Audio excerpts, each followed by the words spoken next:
સુરતમાં રવિવાર રાત્રિથી શરૂ થયેલો ધોધમાર વરસાદ સોમવારે પણ યથાવત હોય તેમ લાગી રહ્યું છે, જેને લઈને સુરતમાં ભારે વરસાદથી જળબંબાકાર જેવી પરિસ્થિતિ સર્જાવા પામી છે અને સુરત શહેરના રસ્તાઓ નદીની જેમ વહેતા હોવાના દ્રશ્યો સામે આવ્યા છે. સુરત શહેરમાં રવિવારે મોડી રાત્રિથી ભારે વરસાદ વરસી રહ્યો છે. હવામાન વિભાગે છૂટાછવાયા સ્થળોએ સુરત સહિત દક્ષિણ ગુજરાતમાં નવસારી, વલસાડ, તાપી, ડાંગ, દાદરાનગર હવેલીમાં આગામી 27મી જૂન સુધી ભારે વરસાદની આગાહી કરી છે. ત્યારે રવિવારે મોડી રાત્રે 10થી 12ના 2 કલાકમાં શહેરમાં ધોધમાર વરસાદ વરસ્યો હતો, જેમાં રાંદેરમાં સૌથી વધુ 2 ઇંચ તથા શહેરમાં સરેરાશ 0.5 ઇંચ વરસાદ પડ્યો હતો. દિવસભર વરસાદી માહોલ વચ્ચે સાંજ સુધી સરેરાશ 0.6 ઇંચ વરસાદ વરસ્યો હતો.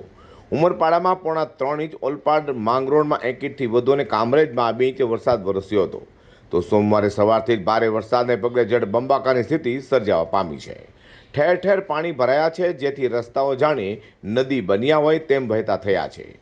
વરાછાના મિની બજાર વિસ્તારમાં મોટરસાયકલ તણાવવા લાગ્યા હતા, ત્યારે સિંગણપોરમાં પણ પાણી અંદર સુધી ભરાઈ ગયા હતા.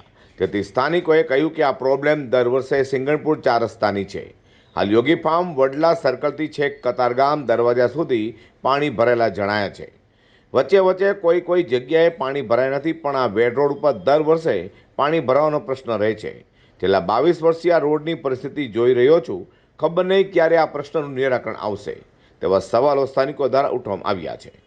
સુરત શહેરના સુરત રેલવે સ્ટેશન, અડાજણ પાટિયા, જિલ્લાની બ્રિજ, ગોરાટ રોડ, વેડ દરવાજા, હોડી બંગલા, વરિયાવી બજાર, સલાબતપુરા, રેશમવાડ, માન દરવાજા, ખ્વાજાનગર, ઉમરવાડા, જવાહરનગર, કતારગામ, ડભોલી, સિંગણપોર, 4 રસ્તા, વરાછા, લિંબાયત સહારા, દરવાજા ગણનારા, ઉત્તરાયણ, મનીષા ગણનારા સહિતના મોટાભાગના વિસ્તારોમાં પાણી ભરાતા વાહન ચાલકો પરેશાન થવા પામ્યા હતા.